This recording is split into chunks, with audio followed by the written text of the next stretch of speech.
So in this particular section, we're going to talk about the circle command. And to activate the circle command, just hover your mouse around here, double click. The circle command is active, or rather you can use the shortcut key. Let me hit escape. The shortcut key is C. Just type in C anywhere in your drawing area, then hit enter. The circle command is active. So to use the circle command and to use it effectively, you're going to specify a center point. Just click on any point. Now you're going to specify the radius of the circle. All right, so you can either choose any radius that you want. For our case, we can have a radius of 5 millimeters. Hit enter. You can see our circle is quite big. All right, or rather you can also prefer to use the diameter.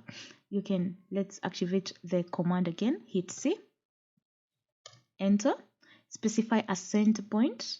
Then you're going to come here on your command line and click diameter to specify the diameter. So we can have maybe a diameter of 10. Hit enter.